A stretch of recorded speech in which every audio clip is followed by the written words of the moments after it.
Today, I'd like to have a little talk with you about the natural cycles of creation. And why I want to talk about this is because I feel like, once again, things of this world are a complete inversion of reality. And unfortunately, we're not trained in the nature of reality to understand how to be a human being, how to work with the flow of life to create abundance and create exactly what we want in our world.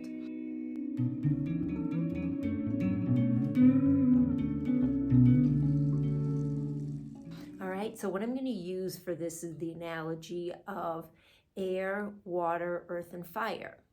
Air, water, earth, and fire as the natural progression of how things are created, as opposed to what most people are doing, and that is starting with the fire cycle, and then moving into the earth, and then into the waters, and then into the air, back asswards. That's how we usually do. We create the form. We get all excited about the things out there in the world, and then we create the forms with it, and then we backtrack our way into spirit and try to imbue it then with spirit. That's not how it works.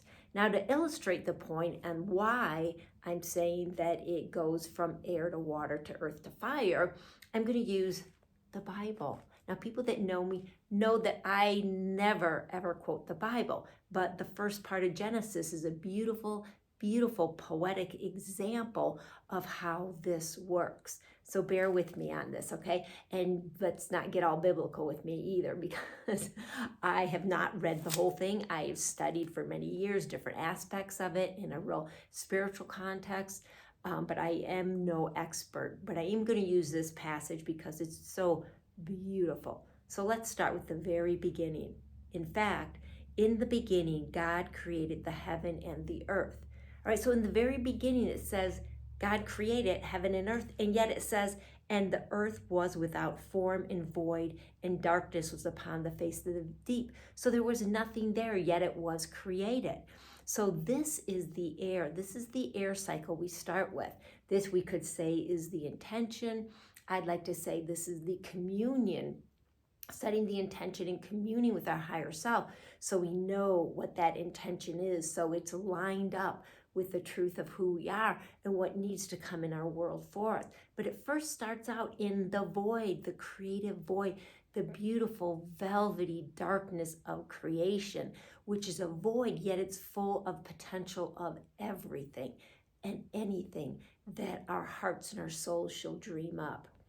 All right, what happens next? Remember, we're going from air, now we're going to go to water. So, and the Spirit of God moved upon the face of the waters. God moved upon the face of the waters. So what are the waters? Now, there's a lot of different explanations. What I'm going to use today is that waters, those are the essences of creation out of the ethers. The waters are the actual physical substance, right? Our atmosphere, our bodies, everything about this planet, we really are a water planet. Even without the vapor canopy right now, we're still a water planet. So when we go from air to waters, this is when it's starting to come into form. This is when action starts to take place over what was created, the form that's already created in the formless and the nameless. And God said, let there be light, and there was light. And he saw that was good, and he divided the light from the darkness and the day from night. So this is what we have to understand, is that coming into the world of form, we come into the world of differentiation and also the world of contrast, the dichotomy of this world. It's two different things, but there's a division that happens, and within that division, the firmament then is formed up. So we have earth. So we've gone from the intention, the communion with the invisible, into moving across the waters of this plane, the waters of creation, into a firmament. Now it starts to come into the earth. Okay, so our forms come up, and in the rest of the passage here, which I'm not going to quote because it goes on for a bit about what that creation was in this world, there's plants and animals, and then finally people. But this beautiful, beautiful creation that happens. This is so true in our lives, is how the creative process works.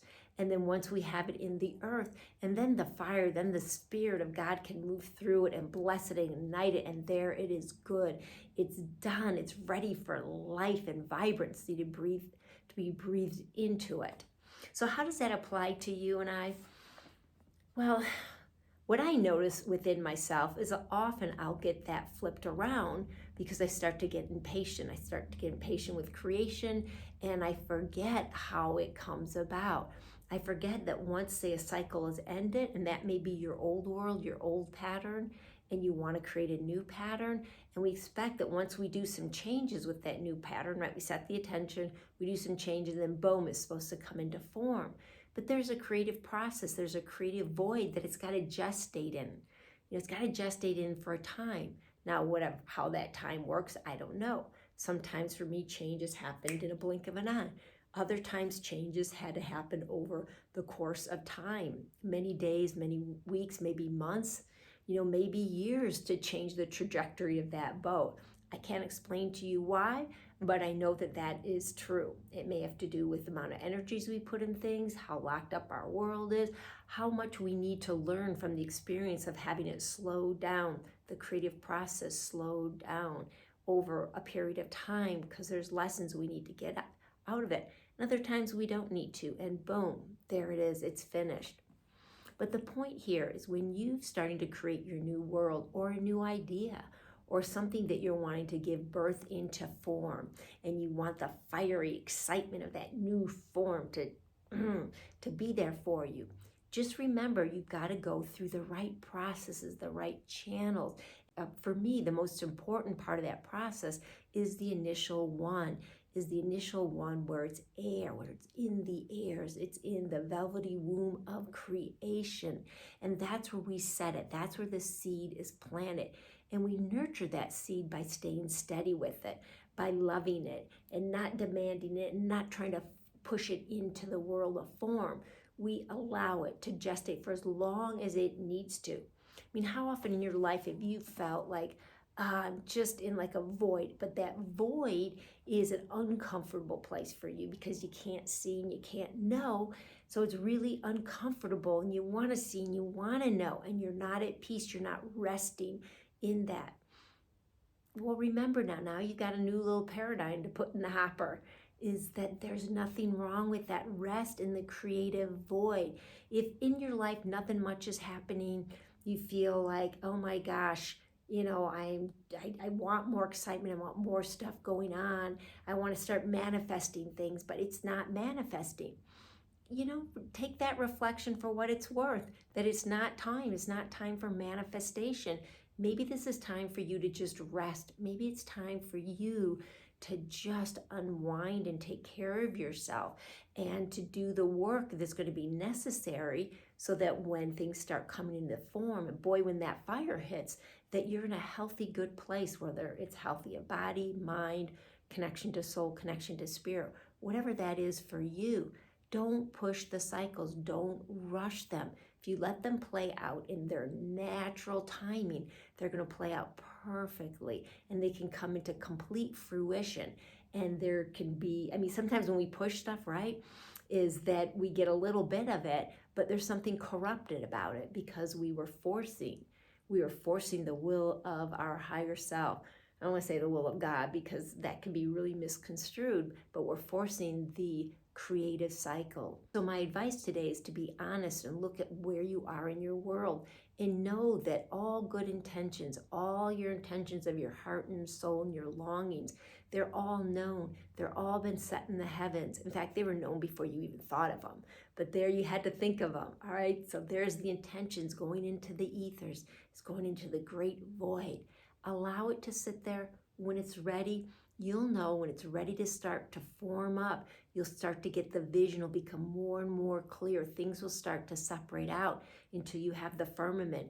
You're going to see like what I can do in earth, what it's going to start to look like. And it's really exciting then. And then you can start really working with it. Then it's your job. This is your job of your action, to be in action with it so that the fire can flow. And there's the whole situation, the whole foundation of that creation is set in the earth. And oh, that's when it gets to be really fun.